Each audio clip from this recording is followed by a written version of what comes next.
No, but have you noticed that there's no escaping these beggars anymore? Not only are they on every corner in the city, but now they've reached our town," said Teresa, the local gossip, constantly.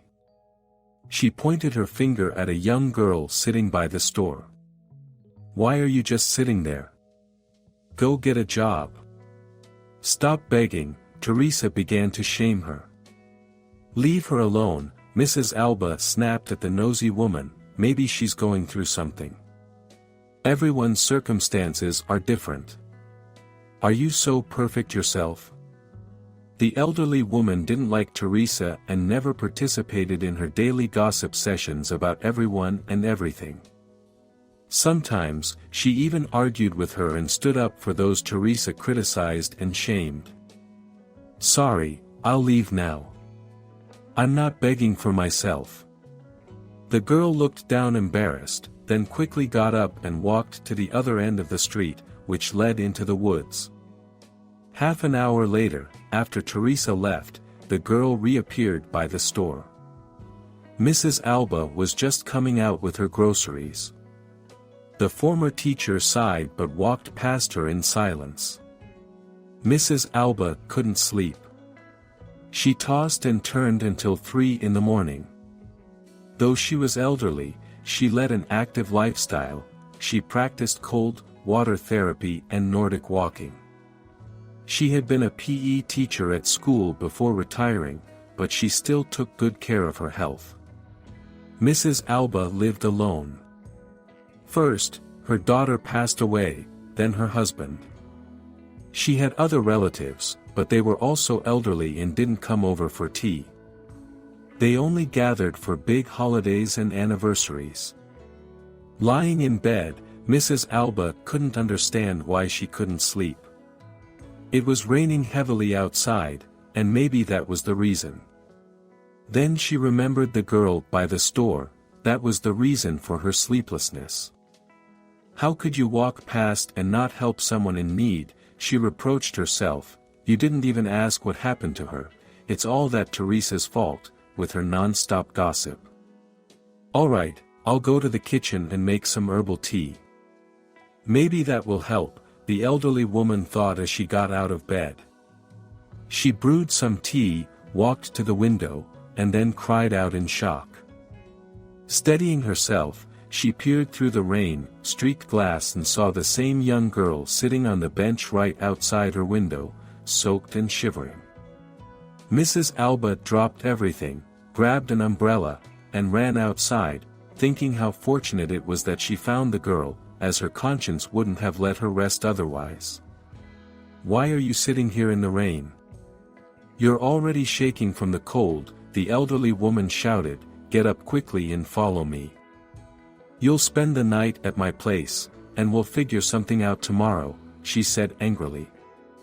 "I can't. I'm not alone. Why should I be your problem?" And Mrs. Alba saw a small, soaked cat in the girl's arms. So that's who she was asking for help for. What a kind heart. The elderly woman felt a warm and tender feeling wash over her. "Come on, follow me, march," she commanded like in a PE class, "and bring the cat too. There's room for everyone in my house." The girl silently got up and followed Mrs. Alba.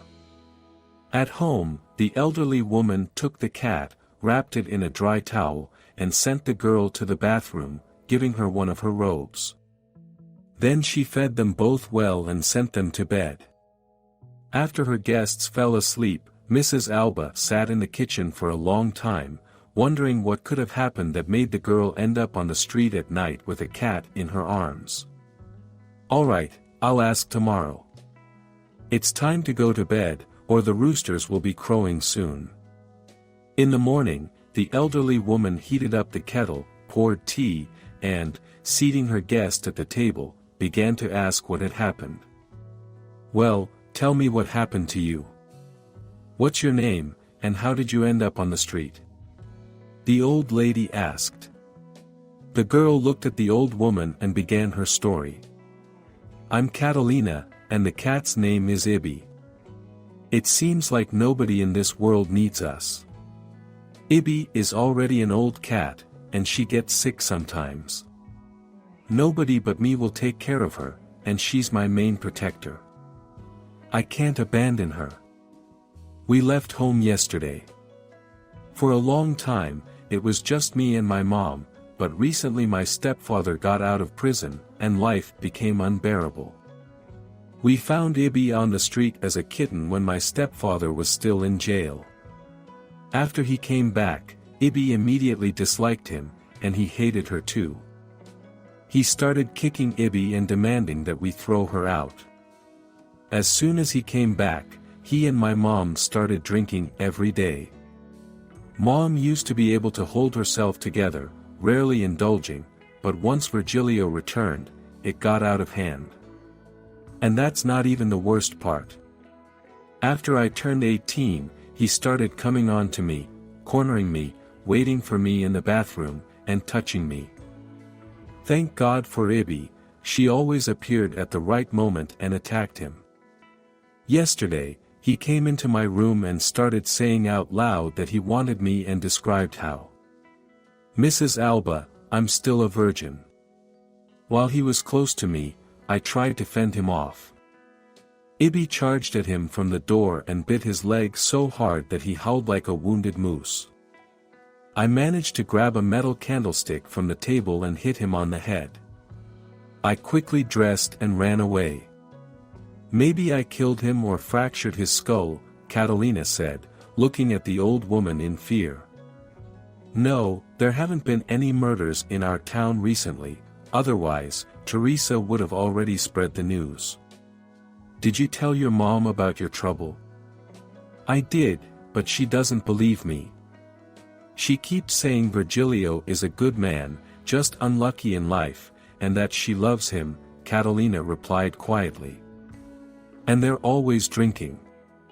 I'm scared to go back, he'll never forgive me for this, and he'll definitely kill the cat, the girl finished, starting to cry. Mrs. Alba was silent, she hadn't expected such a story. You need to get an education, girl. How will you manage without a profession? I wanted to go to the city, but how can I with a family like this? Well, these are serious matters. You can stay with me for now, and I'll think of a way to help you.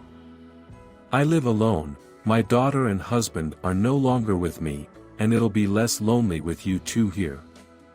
It would be even better if you could study in the city, and we can wait for you here on weekends. Catalina lifted her tear-streaked face and whispered, You're not joking. I can really stay. Of course, I'm not joking, Mrs. Alba replied with a smile. I'll go to your mother and let her know you're with me, though I doubt she'll care much, otherwise, she'd have already noticed you're gone. For the first time, Catalina smiled. And so it happened, the girl started living with the elderly teacher, studying in the city during the week and coming home on weekends. One Saturday morning, she returned to the village on an early bus. The house was empty, as Mrs. Alba was probably out walking with her Nordic poles again, so Catalina decided to go meet her. The elderly woman loved walking in the small forest at the edge of the village. From a distance, Catalina saw Ibby running toward her, tail straight up, meowing like a siren. Catalina immediately sensed something was wrong. She hurried after the cat, who was clearly leading her somewhere. Sure enough, she found Mrs. Alba sitting under a tree in the forest. Catalina, my heart is pounding so hard it feels like it's going to jump out of my chest. Catalina quickly pulled out her phone and called for an ambulance. It'll take forever for them to get here. Call our local doctor, Mr. Adrian. The medical point isn't far, he'll get here faster than the ambulance. Well, you've saved me now, Mrs. Alba joked. The girl didn't know that the old teacher had already made a will in her favor. The old lady had grown fond of Catalina and couldn't let her and Ibby end up on the streets again after she was gone.